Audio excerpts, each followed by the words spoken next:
আসসালামু আলাইকুম রহমতুল্লাহি ওয়া বারাকাতুহু। বিসমিল্লাহির রহমানির রহিম, আলহামদুলিল্লাহ, ওয়াসসালাতু ওয়াসসালামু আলা রাসূলিল্লাহ। সম্মানিত ভাইরা, আমরা ইসলামের রুকন প্রথম সম্ভবত 6 সপ্তাহ আলোচনা করেছি, আর সেটা রুকনের প্রথম পাঠ ছিল।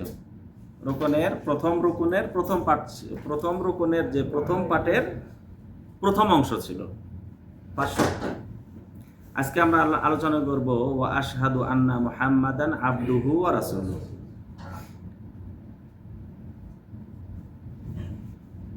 দেখেন, যখন আমরা আজান দিই, কি রে আজান দিই, তো যখন ডাকা হচ্ছে আল্লাহু আকবার আল্লাহু আকবার, আশহাদু আল্লা ইলাহা ইল্লাল্লাহ, তারপর বলে ওয়া আশহাদু আন্না মুহাম্মাদুর রাসূলুল্লাহ, তাই না? এর অর্থ হলো যে আল্লাহ তাআলার যেই ইবাদতটাই করবেন, সেই ইবাদতটা পদ্ধতি শিক্ষা দিবেন নবী মুহাম্মদ সাল্লাল্লাহু আলাইহি ওয়াসাল্লাম। বোঝা গেছে? এই জন্য প্রথম কালেমার প্রথমেই আমরা পাঠ করি আশহাদু আল্লা ইলাহা ইল্লাল্লাহু ওয়া আশহাদু আন্না মুহাম্মাদান আবদুহু ওয়া রাসূলুহু। তো রাসূল সাল্লাল্লাহু আলাইহি ওয়াসাল্লাম তার বান্দা এবং রাসূল, এটা সাক্ষ্য দিচ্ছি। বান্দা আগে, তারপরে রাসূল, উবুদিয়্যাত। এবং আল্লাহ তাআলা মেরাজের ঘটনায় বলছেন যে তার বান্দাকে তিনি রাত্রে ভ্রমণ করাইয়েছেন, মক্কা থেকে কোন পর্যন্ত? বাইতুল মাকদিস। তার বান্দা মানে আল্লাহর বান্দা হওয়াটা হলো সবচেয়ে মর্যাদাবান আপনার আমার সিফাত বলতে কি? আমার গুণ। আমি যে গর্ব করব কি নিয়ে? আমি আল্লাহর বান্দা। এই জন্য দোয়াতে আমরা দোয়া আছে, আল্লাহ আমি তোমার বান্দা, তোমার এক বান্দার বান্দা, আমি এক তোমার বান্দির বান্দা, রব। এই জন্য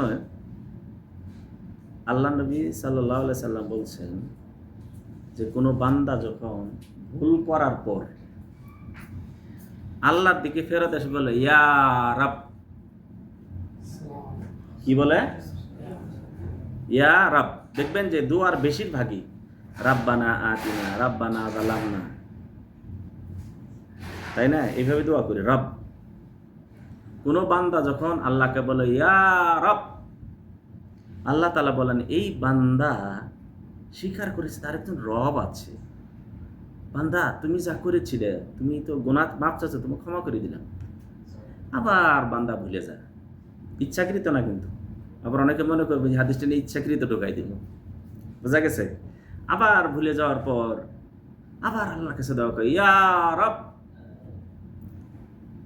তখন আল্লাহ তাআলা বলেন বান্দা, আবার সে মনে করে তার একজন রব আছে, তোমাকে মাফ করে দিলাম। তোমাকে কি করে দিলাম? মাফ করে দিলাম।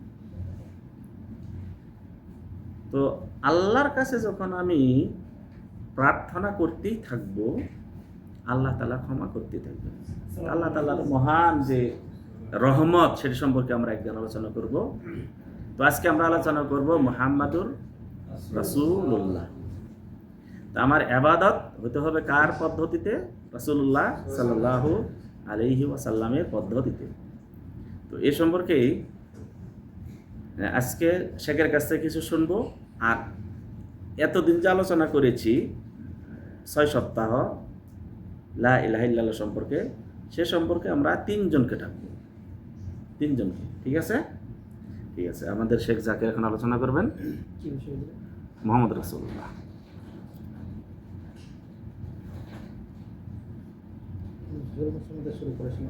আচ্ছা, মোহাম্মদ রাসূলুল্লাহ একটু ওই বিষয়টা বলেন, আল্লাহর ইয়েতে বলেন সমস্যা। আলহামদুলিল্লাহ রাব্বিল আলামিন ওয়াসসালাতু ওয়াসসালামু আলা নাবিয়িনা মুহাম্মদ ওয়া আলা আলিহি ওয়া সাহবিহি আজমাইন ওয়া মান তাবিআহুম বিইহসানিন ইলা ইয়াউমিদ্দিন, আম্মা বাদ।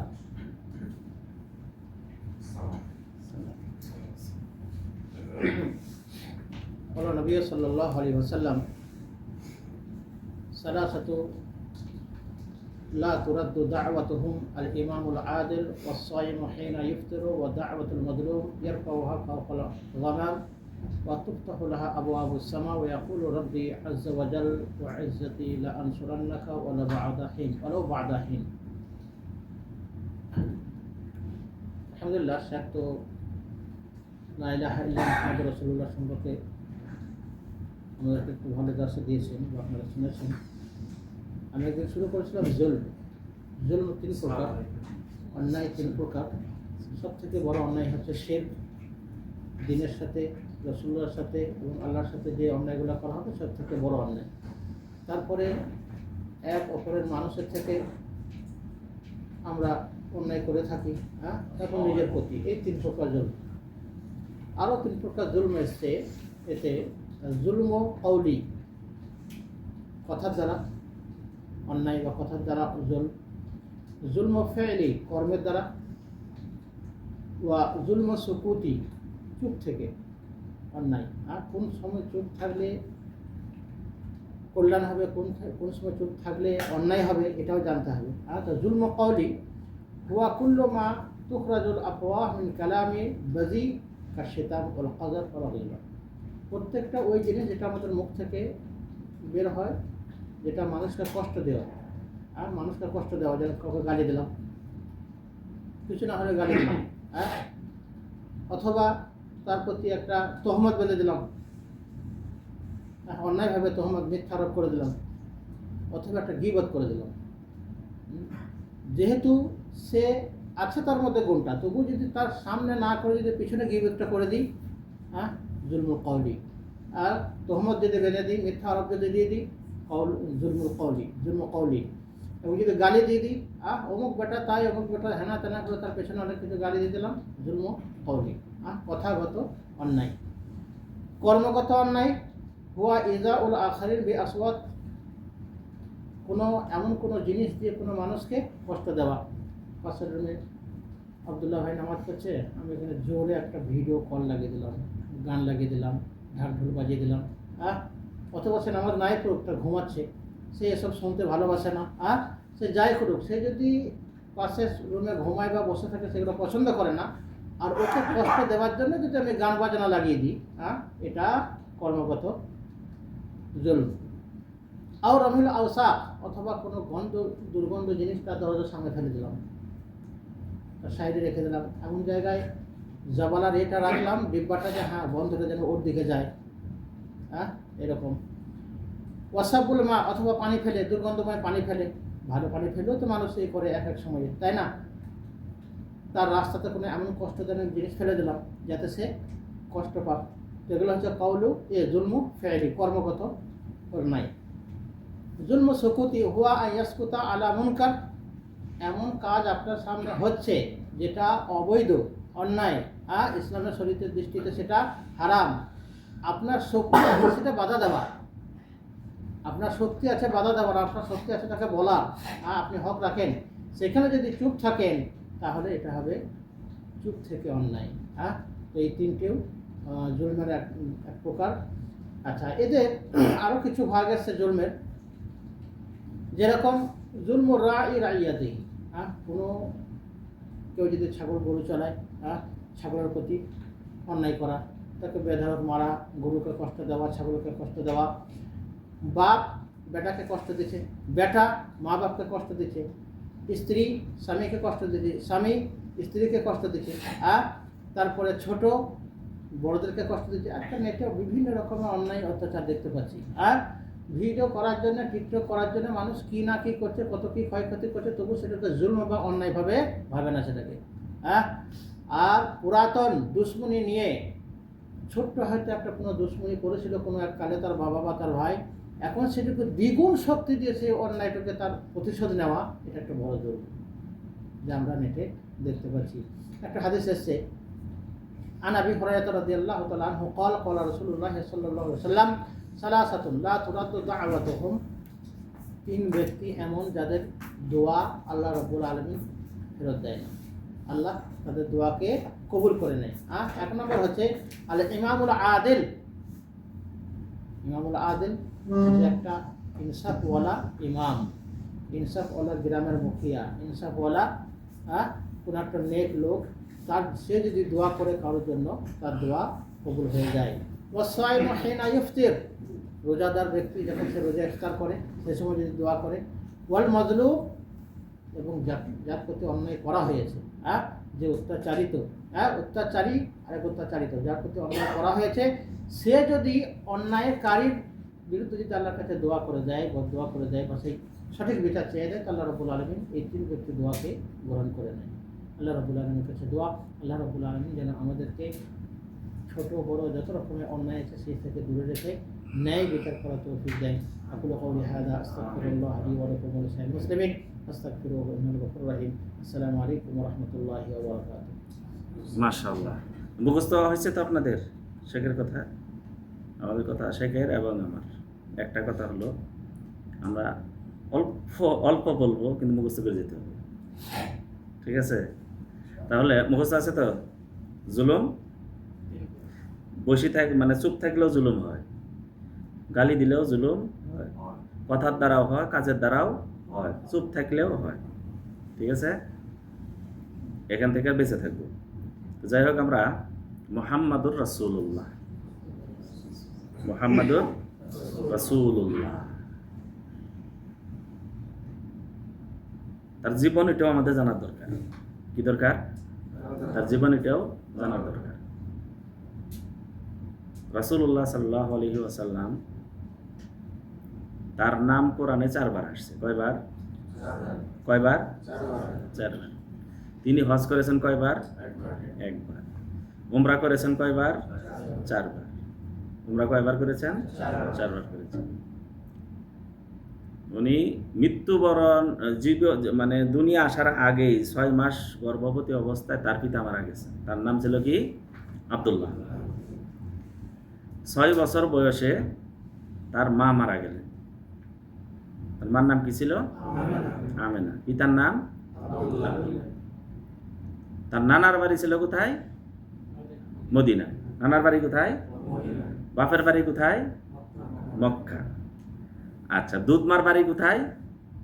তায়েফ। তো না জানার কারণে কি হয় জানেন? ওই একটা ঘর ভাঙ্গা পড়ি আছে, যে একটা যাবে এ আমেনার বাড়ি, কি মা হালিমার বাড়ি, বোঝা গেছে? এমনও কি তায়েফে অনেকে যায়, গিয়ে বলে এই যে বড়ি গাছ, এই বড়ি গাছের কাটা নিয়ে বুড়ি রাসূলের রাস্তায় দিয়ে রাখতো।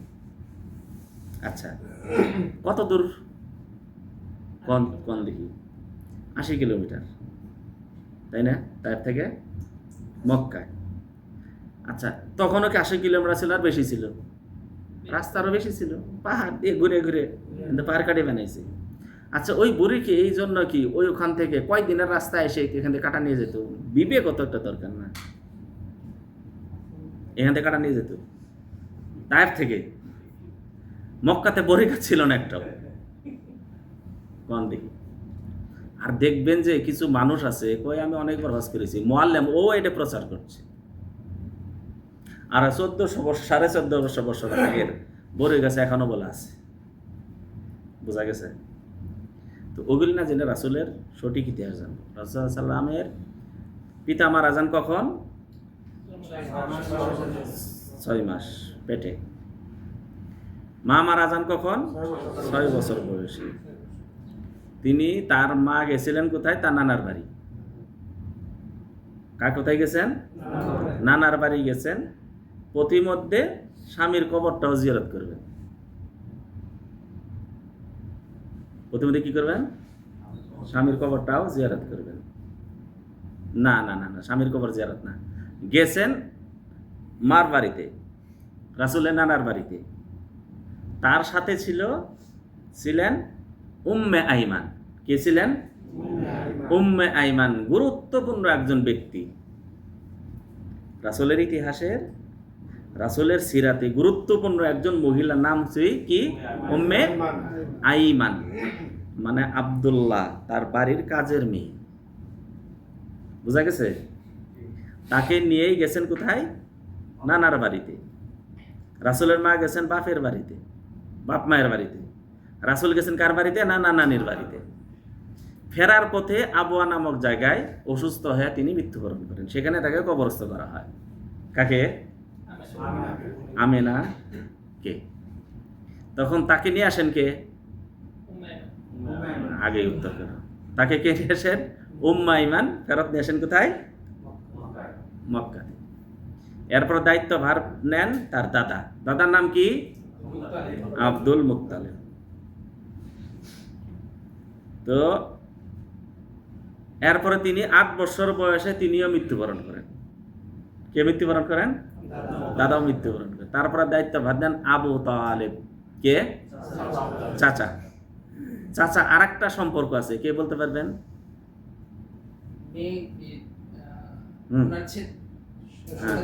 হ্যাঁ বলেন। হ্যাঁ মানে বিহাই, কি বলেন? অনেক জায়গায় বলে বিহাইকে, অনেক জায়গায় বিহাই করে। তালই অনেক সময় তাওয়াইকে, অনেক জায়গায় তালই করে। বোঝা গেছে? মাওয়াই কিন্তু ঠিকই আছে, ওটা পরিবর্তন করে, মালই করে না, তাওয়াই করে। যাই হোক, রাসূল সাল্লাল্লাহু আলাইহি সাল্লাম তখন থেকে লালন পালন, ভরণ পোষণ সব কাজ কে করেন? আবু তালেব। এরপরে মক্কা ঘর নির্মিত হয় ছোটকালে, পুনরাবার নির্মাণ করে। ওই নির্মাণে রাসূল সাল্লাল্লাহু আলাইহি সাল্লাম পাথর কাঁধে নিয়ে যেতেন। কি করতেন? কাঁধে নিয়ে যেতেন। এখানে দুটো ঘটনা বলবো রাসূলের, মনে রাখার জন্য। তো আব্বাস রাদিয়াল্লাহু তাআলা তার চেয়ে বড়। আব্বাস কি? তার থেকে বড়। উনিও নিয়ে যান পাথর কাঁধে করে, উনিও নিয়ে যান। আর রাসূল সাল্লাল্লাহু আলাইহি সাল্লামের লুঙ্গি পরা ছিল। কি পরা ছিল? লুঙ্গি। এখন আপনি বলবেন লুঙ্গি কি সেলাই করা ছিল, অসেলাই ছিল, সেটা তার ব্যাপার। ইজার লুঙ্গি ছিল বা পায়জামা লুঙ্গি যেটা বলেন।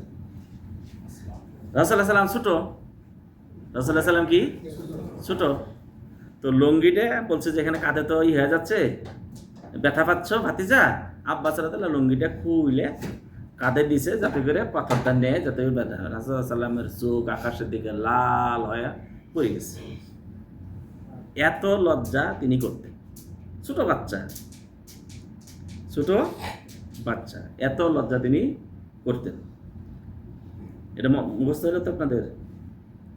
আর একটা হলো রাসূল সাল্লাল্লাহু আলাইহি সাল্লামের একদিন ওই আগে তো যে পালা গান হইতো, এই গান হইতো, গান টান হইতো তো, তাই না? তো রাতে ওরকম কিছু হবে। তো রাসূল সাল্লাল্লাহু আলাইহি সাল্লাম ওই তার সাথীদের সাথে নিয়ে গেছে। ওখানে যখন যাওয়ার পর গান যখন শুরু হয়েছে, এর আগে আল্লাহ তাআলা তার কানে তালা দিয়ে দিয়েছেন, ঘুম দিয়ে দিয়েছেন। তিনি ঘুমিয়ে পড়ছেন। গান টান যা ছিল সব শেষ হইয়া সবাই খাওয়া দাওয়া করে চলিয়ে গেছে। মুহাম্মদ সাল্লাল্লাহু আলাইহি সাল্লাম যখন সূর্য উঠেছে তাপে তিনি উঠেছেন। আল্লাহ তাআলা তাকে কিভাবে রক্ষা করেছেন।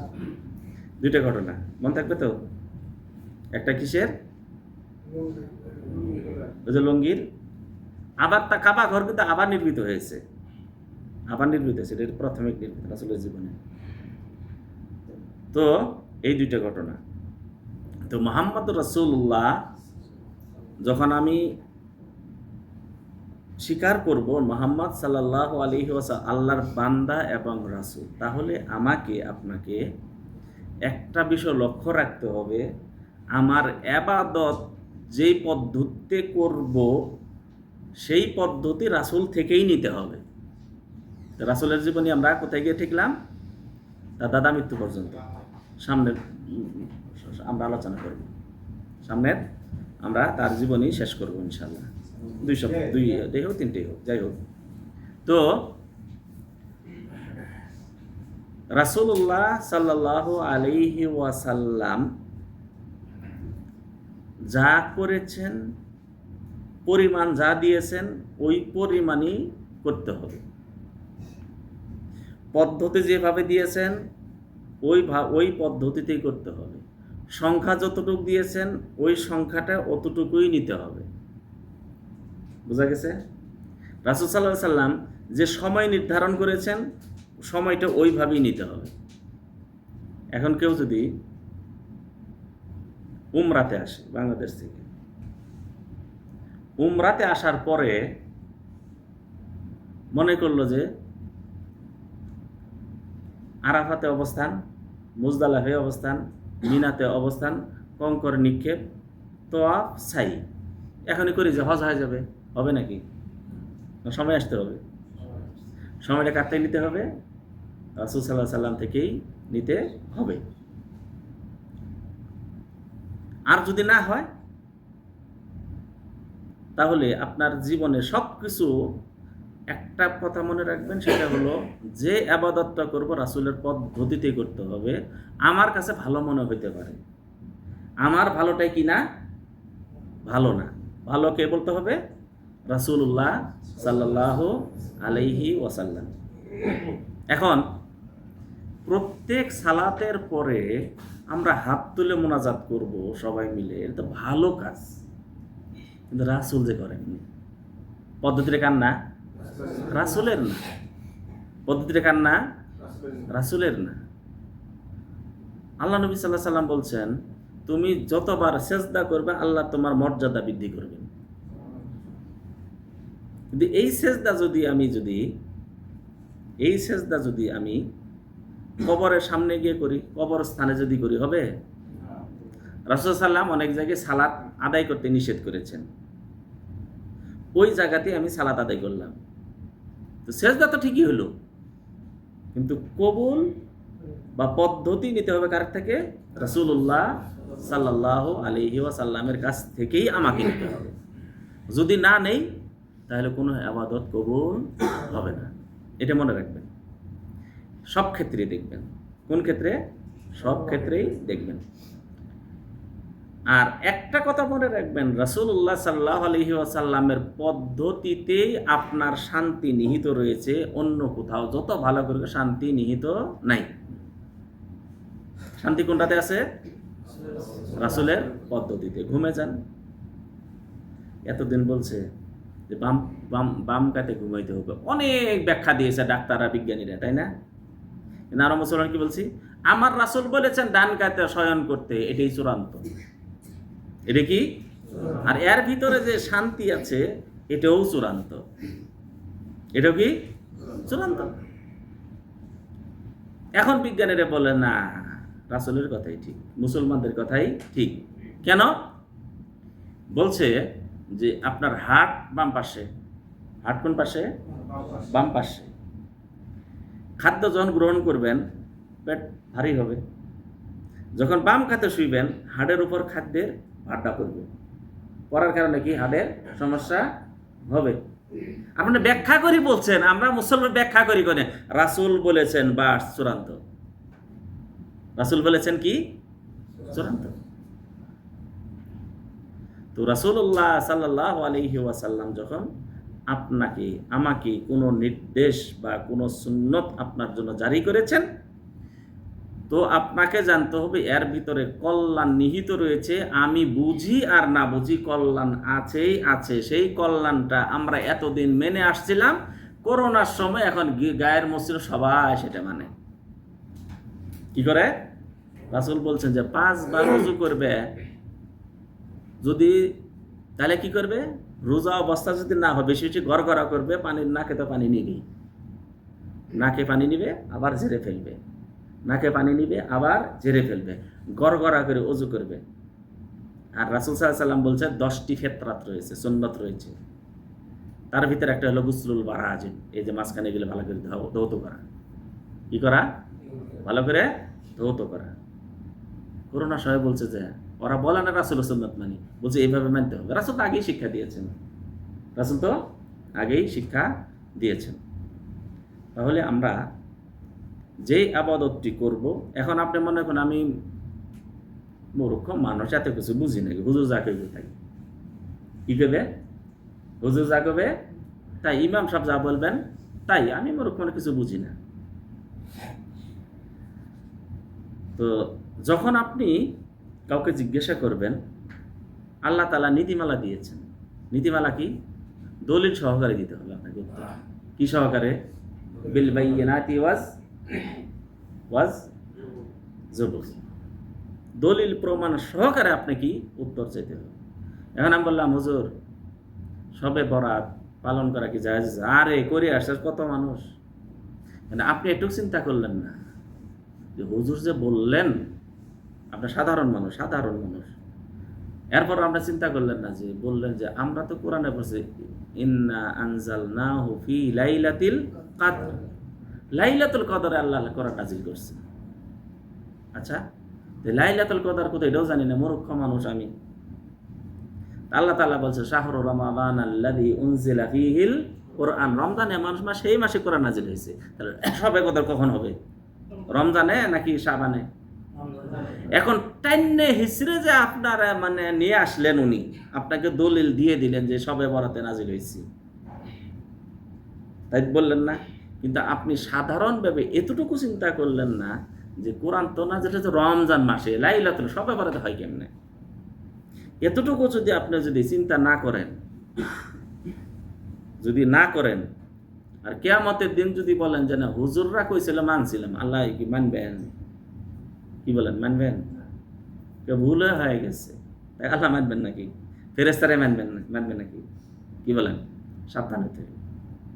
ঠিক আছে, তাহলে আপনি আসেন ভাইয়ের কাছ থেকে শুনবো।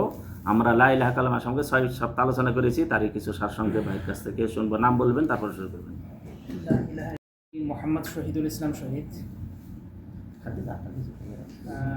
কালিমার প্রথম অংশ হলো লা ইলাহা ইল্লাল্লাহ, নাই কোনো ইলাহ এক সত্য ইলাহ ছাড়া, নাই কোনো মাবুদ, নাই কোনো ইলাহ, নাই কোনো রিজিকদাতা, সৃষ্টিকর্তা, বিধানদাতা, এক সত্য ইলাহ ছাড়া। আমাদের মাবুদ হলেন একজন, আমাদের সৃষ্টিকর্তা একজন, রিজিকদাতা একজন, সার্বভৌমত্বের মালিক হলেন আল্লাহ সুবহানাহু ওয়া তাআলা। শুধু লা ইলাহা ইল্লাল্লাহ বলাটাই যথেষ্ট নয়, এর মর্ম আমাদেরকে অনুধাবন করতে হবে এবং এর মর্ম অনুযায়ী আমাদেরকে জীবন পরিচালনা করতে হবে।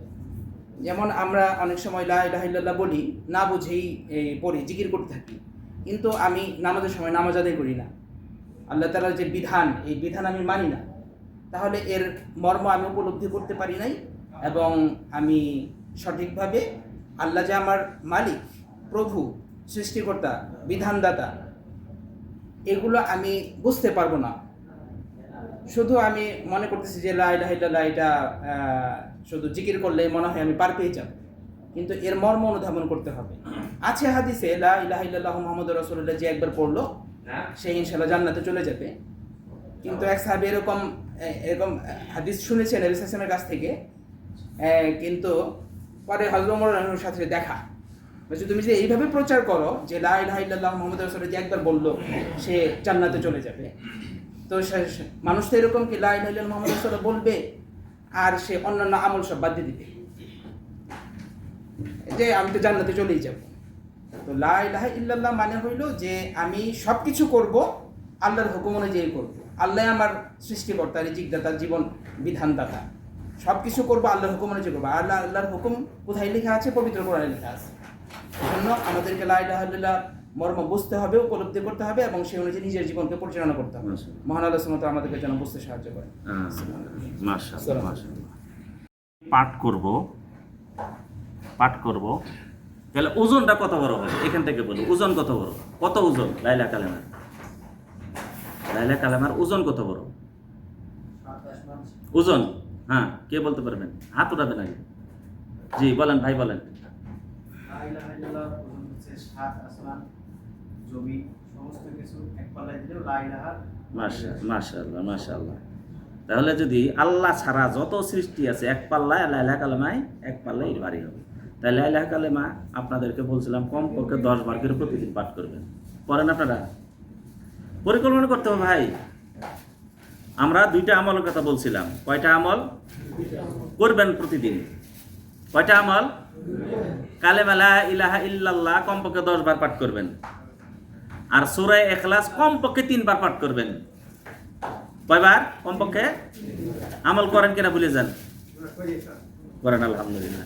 3 বার যদি কুলহু সূরা পড়েন তাহলে 1 খতম কোরআন মানে পড়ার সওয়াব হবে। তাহলে 30 দিনে কয় খতম হবে? সব পেলেন 30 খতম। বছরে 360টা খতম। 3 বার যদি পড়েন, 10 বার পড়লে তার বেশি, এটা কম নাকি? আর আপনি বলবেন না মূর্খ মানুষ, কোরআন তো আমি পড়তেই পারি না, এই কথা মানি নেওয়া যাইব? কেউ আছে কোরআন পড়তে পারেন না, আছে এরকম দেখি পড়তে পারেন না, আপনি হয়তো অক্ষর চিনেন নাই, দেখি পড়তে পারেন না। কি করতে পারেন না? দেখি পড়তে পারেন না। মুখস্থ পড়তে পারেন তো, ওটা কোরআন পড়া হবে না? ঠিক আছে, শেখ বসেন। তাহলে যে কোনো ইবাদত কার থেকে নিতে হবে? রাসূল থেকে নিতে হবে। আবার অনেকে বলে যে দাঁড়িয়ে থাকা, দাঁড়িয়ে পেশাব করা মানে হলো কি জায়েজ আছে, বসে থাকা সুন্নত। হাদিসটা বুঝবি ভালো করে। রাসূল সাল্লাল্লাহু আলাইহি সাল্লাম এক জাতির ময়লা ফেলে যেখানে সেখানে গেলেন এবং দাঁড়িয়ে পেশাব করলেন। কি করে পেশাব করলেন? দাঁড়িয়ে পেশাব করলেন। এখন আমরা বললেন দাঁড়িয়ে পেশাব করা কি জায়েজ, বসে সুন্নত। এখন আপনাদের উপর ছেড়ে দেব, আপনারা বিচার করবেন বা ফতোয়া দিবেন। কেউ যদি এমন জায়গায় যা পেশাব করবেন, বসে থেকে পেশাব করলে কাপড় নষ্ট হবে, ছিটে আসবে, হবে, সেখানে কিভাবে পেশাব করে? সেখানে সুন্নতটা কি? জায়েজ হলো না সুন্নতি হলো? সেটা ওটাই সুন্নত। বোঝা গেছে তো? এমন জায়গায় গেছেন যেখানে বসি পেশাব করা করলে আপনার ক্ষতি হবে, ছিটে আসবে, অথবা ঢালু আছে, সেখানে কেমনে পেশাব করবেন? দাঁড়িয়ে পেশাব করবে। ওইটাই হলো সেখানকার সুন্নত। এই বলে ব্যাখ্যা করে হলো সুন্নত, এটা হলো ওয়াজিব, মানে ওটা হলো জায়েজ, এটা না, এইভাবে না। ওই রাসূল যে পরিস্থিতি ছিল, ওই পরিস্থিতি আপনিও যদি পড়েন, আপনার জন্য বসা ভালো নাকি দাঁড়ানো ভালো? দাঁড়ানোই ভালো। ওই পদ্ধতি ওইভাবে নেবেন। বোঝা গেছে? তো যদি রাসূল সাল্লাল্লাহু আলাইহি সাল্লাম থেকে আমরা আমাদের জীবনের সব কিছু ধারণ করি, লাভটা কি হবে এটা আলোচনা করবো। এই হাদিসটা পড়ে শেষ করব। তার আগে আরেকজন আসবেন। কে আসবেন? নাম ধরে না ডাকা, আগে আসেন। কালেমা লা ইলাহা ইল্লাল্লাহ সম্পর্কে আলোচনা করবেন। কে আসবেন? আমি বলছিলাম 3 জন, একজন আসে, আর 2 জন আছে। কে? আসেন।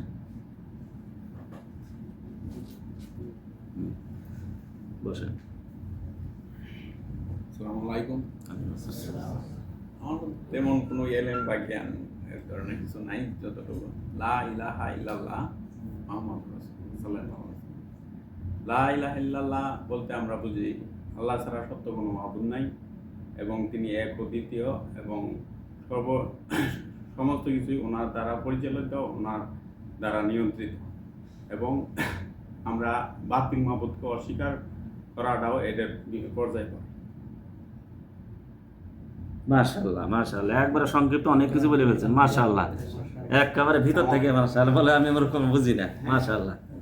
যাই হোক, আরেকজন বাকি আছে। এই হাদিসটা কেউ যদি মুখস্থ না করেন তাহলে আজকে যাইবেন না। রাজি আছেন? হ্যাঁ আতিক ভাইও? হ্যাঁ, সেটা হলো এক সাহাবা এসে রাসূল সাল্লাল্লাহু আলাইহি সাল্লামের কাছে এসে বললেন, ইয়া রাসূলুল্লাহ, আল্লাহকে আপনাকে সত্য রাসূল করে প্রেরণ করেছে? বলছে হ্যাঁ। আল্লাহ তাআলা কি কি নির্দেশ দিয়েছেন? এই নির্দেশ দিয়েছেন। কি কি নিষেধ করছেন? এই নিষেধ করছেন। শুনলেন। কিছু মানুষ আছে দেখবেন বক্তৃতা শুনছে, আপনাদের তাকাই আছে, কিন্তু চিন্তা অন্যদিকে। আর কিছু মানুষ আছে না, আজকে নিয়ে যাবো কিছু, আছে না? তো ওই রকম লোক আসছে। রাসূল সাল্লাল্লাহু আলাইহি সাল্লামকে বললেন, ইয়া রাসূলুল্লাহ, ওয়াল্লাযী বাআসাকা বিল হক, যেই মাবুদ আপনাকে, যে আল্লাহ আপনাকে সত্য রাসূল করে প্রেরণ করেছে, তার শপথ করে বলছি, আপনি যা বললেন আমি বেশিও করব না, আর আপনি যা বললেন কমও করব না। কটা শর্ত দিলেন? কয়টা? কমও করব না, বেশিও করব না। মানুষ মারা গেলে, বাপ মারা গেছে, 40 খাওয়াইতে হবে। রাসূল পদ্ধতি আছে। আরে ভাই, খাওয়ানোর সমস্যাটা কোথায়? খাওয়ালেই তো সব, বলে না নাকি? বুঝা গেছে? খাওয়ালেই তো সব, সমস্যাটা কোথায়? খাওয়াবেন যে, এই দান যে করবেন আপনি, রাসূল থেকে প্রমাণিত হতে হবে। মানুষ যদি মারা যায় ওই বাড়িতে আপনারা খাবার দিবেন। ওই বাড়িতে কি করবেন? খাবার দিবেন। রাসূলের এক সাহাবা, তার আত্মীয় মারা গেছেন, তিনি বললেন যে ওদের বাড়ি খাওয়া পাঠাবো। তারা তো চিন্তাতে মগ্ন আছে। আর বাংলাদেশে এমনও জায়গায় দেখেছি ওইদিকে মাটি কবর খোঁড়া হচ্ছে, চিকিৎসা যেভাবে করতে পারছে কিনা জানি না, কিন্তু এলাকায় হলো যে যারা মাটি দিতে আসবে তাদেরকে খাওয়াইতে হবে।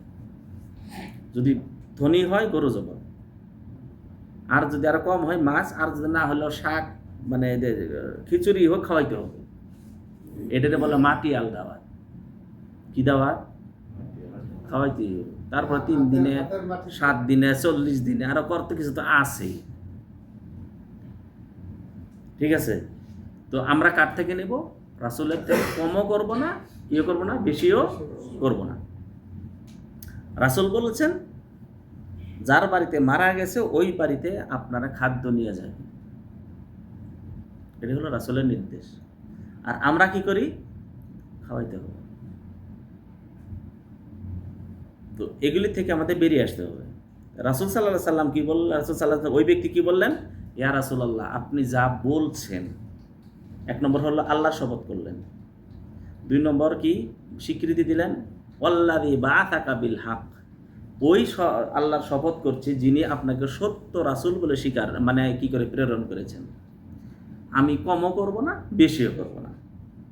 লোকটা চলে গেলেন। লোকটা কি করলেন? চলে যাওয়ার পর রাসূল বললেন, সাহাবারা শোনো, তোমরা কোনো জান্নাতি ব্যক্তি দেখবে? বলছে হ্যাঁ। বললো ওই লোকটি। কোন লোকটি? এই যে প্রশ্ন করে চলে গেল, সে কি জান্নাতি।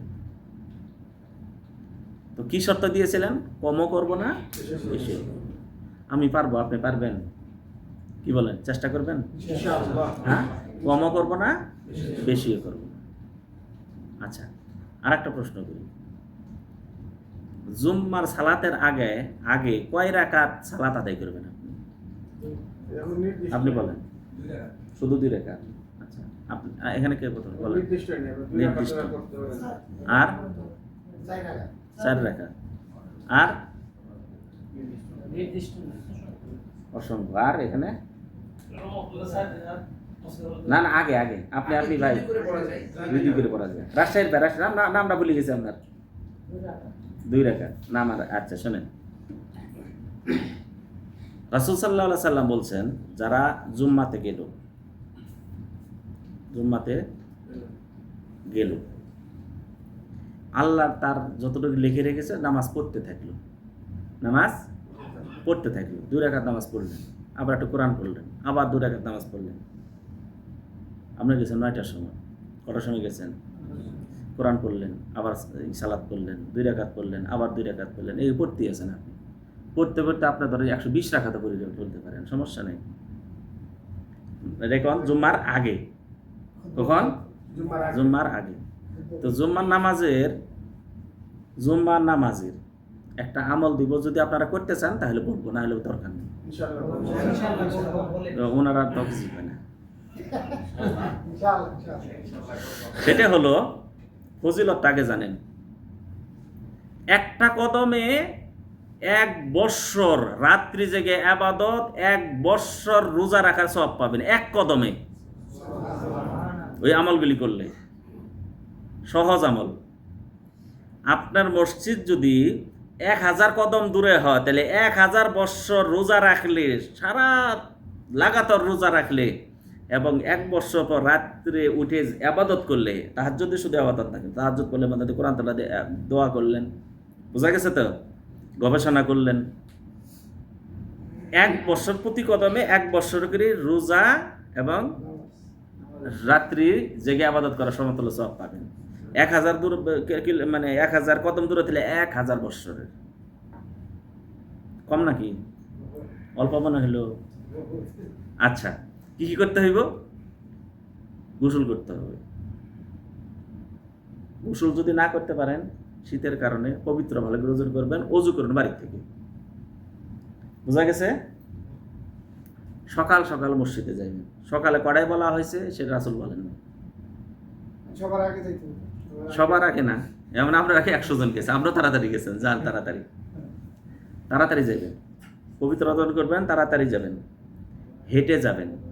কি যাবেন? হেঁটে যাবেন। ইমামের কাছাকাছি বসার চেষ্টা করবেন, কাছাকাছি। এন আপনার যাওয়ার পরে 3 কাতার হয়ে গেছে, আপনার 4র্থ কাতারে বসেন। অনেকে আছে মসজিদে ওই এক কোণাতে বসে থাকে, বোঝা গেছে? তাহলে কয়টা বললাম? 4টে। চুপ থাকতে হবে, বিশেষ করে যখন ইমাম খুতবা দেবে চুপ থাকতে হবে।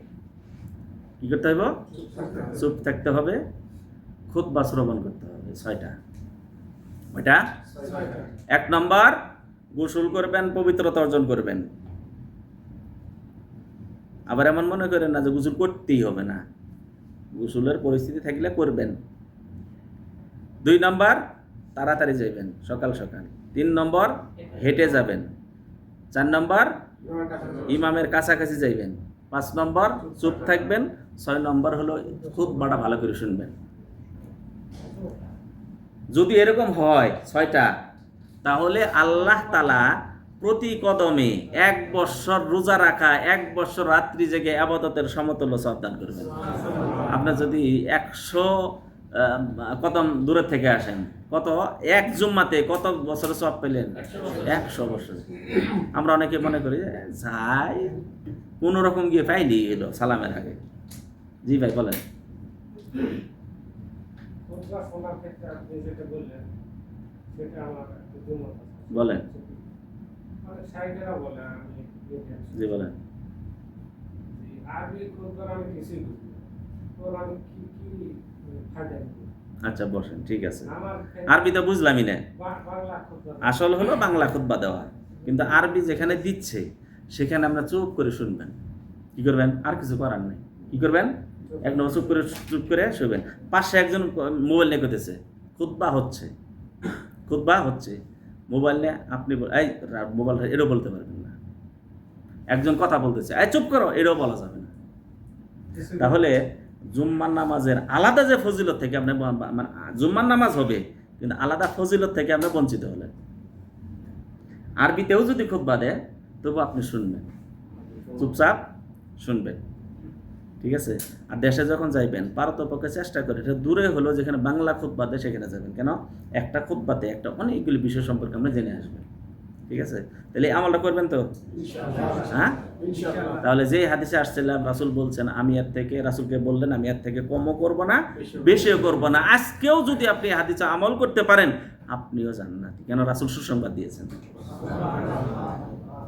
তাহলে মিলাদ, রাসূলের মিলাদ এটা করবেন, রাসূল থেকে প্রমাণিত কি আছে? নাই, করবেন না। আচ্ছা, নামাজের পরে হাত তুলে মোনাজাত, যেখানে হাত তুলে হজে 7 জায়গাতে হাত তুলে মোনাজাত করতে হয়, ওখানে করি না আমরা। হজে কয় জায়গায়? 7 জায়গাতে হাত তুলে মোনাজাত করতে হয়। সমষ্টিগতভাবে না একা একা সমষ্টিগতভাবে সেটা আলাদা বিষয়, সেটা পরবর্তী যেটা দোয়া নিয়ে আলোচনা করব। দোয়ার শর্ত কি, দোয়ার কবুলের সময় কি, দোয়ার কবুলের জায়গা কোনগুলি, এগুলি আলোচনা সেদিন হবে। আজকে যাই হোক, 7টা কি সবাই জানেন, কিন্তু তারতিব সহকারে। 1 নম্বর হলো তোয়াফের পরে যখন নামাজ পড়বেন মাকামে ইব্রাহিমের পিছে 2 রাকাত সালাত আদায় করবেন, তারপরে হাত তুলে মোনাজাত। সাফাতে যখন যাইবেন তখন হাত তুলে মোনাজাত। মারওয়াতে যাবেন হাত তুলে মোনাজাত। কয় জায়গা হলো? 3 জায়গায়। বাকি থাকলো কয় জায়গা? 4 জায়গা। আরাফাতের ময়দানে আসরের পর থেকে মাগরিব পর্যন্ত হাত তুলে মোনাজাত করা রাসূল সাল্লাল্লাহু আলাইহি এত গুরুত্ব দিয়েছেন। তিনি লাগাম ধরে, উটের লাগাম ধরে তিনি কি করছেন? দোয়া করছেন। লাগাম পড়ে গেছে, 1 হাত ধরেছেন আর 1 হাত উঠানোই আছে। আমরা অনেকে হজে যাই, ঘুমাই অথবা গল্প করি অথবা ওই দেখতে যাই। না ভাই, গুরুত্বপূর্ণ যেটা সেটা হলো আসরের পর থেকে মাগরিব পর্যন্ত 1 কোণে গিয়ে অথবা গাছের নিচে গিয়ে 1 কোণে গিয়ে দোয়া করতে থাকেন, কোরআন পড়েন, দোয়া করেন। আচ্ছা, তো নামাজের আগে কয় রাকাত পড়ব? জুম্মার নামাজের আগে আপনি কমপক্ষে 2 রাকাত। কমপক্ষে কয় রাকাত? ইমাম খুতবা দিচ্ছেন তারপরে 2 রাকাত পড়ে বসবেন, বোঝা গেছে? এরপর আপনি যত রাকাত পড়েন। কিন্তু নামাজের পরে মসজিদে পড়লে 4 রাকাত, বাড়িতে পড়লে 2 রাকাত। বাড়িতে কেন ফজিলত? আপনার সন্তানটা শিখবে, বাড়িতে সালাত আদায় করলে দুষ্ট জিন বিতাড়িত হবে, দুষ্ট শয়তান বিতাড়িত হবে, বাড়িতে বরকত আসবে। বোঝা গেছে তো? এই জন্য বাড়িতে ফজিলত বেশি। বাড়িতে কি ফজিলত বেশি, মনে থাকবে? আর যাই হোক, তো আমরা আমাদের যা কিছু নিব কার থেকে নিব? রাসূলুল্লাহ সাল্লাল্লাহু আলাইহি সাল্লামের পদ্ধতিতেই আমাদের নিতে হবে। আগামী সপ্তাহে এমন একটা পদ্ধতির কথা আমরা বলবো যেই পদ্ধতি আমরা মানি না, মনে করে দিবেন ইনশাল্লাহ। কে মনে করে দিবেন? বিয়ের ক্ষেত্রে একটা পদ্ধতি আছে, ওই পদ্ধতি আপনি চালু করবেন। কি চালু করবেন? আপনি চালু করবেন। তাহলে মুহাম্মদুর রাসূলুল্লাহ সাল্লাল্লাহু আলাইহি ওয়াসাল্লাম আমরা জীবনে থেকে একটা আলোচনা করব, তারপর আমরা সুন্নত নিয়ে আমরা আলোচনা করব। তাহলে সুন্নত থেকে আজকে কয়েকটা জিনিস জানলাম। একটা হলো কি, কমও করা যাবে না, বেশিও করা যাবে না। যদি এরকম করেন তাহলে আপনি ওই সাহাবের মতো জান্নাতির সুসংবাদ আপনিও গ্রহণ করতে পারবেন। ঠিক আছে? হ্যাঁ, আর একটা জানলাম কি, জুম্মার নামাজের যাওয়ার আগে 6টা কাজ করে যাব। গোসল করব, তাড়াতাড়ি যাব, হেঁটে হেঁটে যাব, ইমামের কাছাকাছি বসবো, খুতবা শুনবো এবং চুপ থাকবো। এই 6টা যদি করি তাহলে প্রত্যেক কদমে আল্লাহ তাআলা 1 বছর রোজা, 1 বছর ইবাদত, মানে রাত্রি জেগে ইবাদত করার সমতুল্য সওয়াব প্রদান করবেন। কতই না সহজ ভাই, কতই না সহজ। তো আমরা এই আমলকে এখন তৃতীয় ব্যক্তি কে আসবেন? তৃতীয় ব্যক্তি কে আছেন? এখান থেকে 2 জন আসছে। 2 জন না, এখান থেকে আরেকজন কে আসবেন? নাম দিয়ে ডাকবো?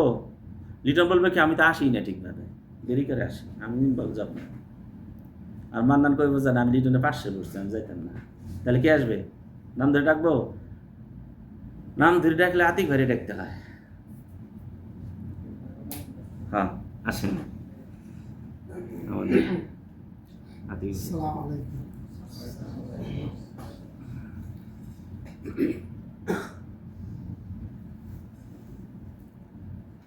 লা ইলাহা ইল্লাল্লাহ মুহাম্মাদুর রাসূলুল্লাহ। লা ইলাহা শব্দের অর্থ হচ্ছে আল্লাহ ছাড়া কোনো সত্য কোনো মাবুদ নেই। আল্লাহ পাক আমাদেরকে যা কিছু দান করেছেন সব কিছু তার। আমরা যারা দুনিয়াতে আছি, যত কিছু আছে সমস্ত কিছু আল্লাহ পাকের। আল্লাহ পাকের ছাড়া আমরা কোনো কিছু করতে পারি না। মাশাআল্লাহ সংক্ষেপে অনেক কিছু বলে ফেলছে। যাই হোক, আমরা আজকে একটু 5 জন আলোচনা শুনলাম, তাই না? সময় তো লাগবে, ঠিক আছে, দেরি হয়েছে। তো আল্লাহ তাআলার কাছে দোয়া করি, আল্লাহ নবী সাল্লাল্লাহু আলাইহি ওয়াসাল্লাম যে সুসংবাদ দান করে আমি যেন গ্রহণ করতে পারি। আমিন। পারবো তো ইনশাআল্লাহ? আসসালামু আলাইকুম ওয়া রাহমাতুল্লাহি ওয়া বারাকাতুহু।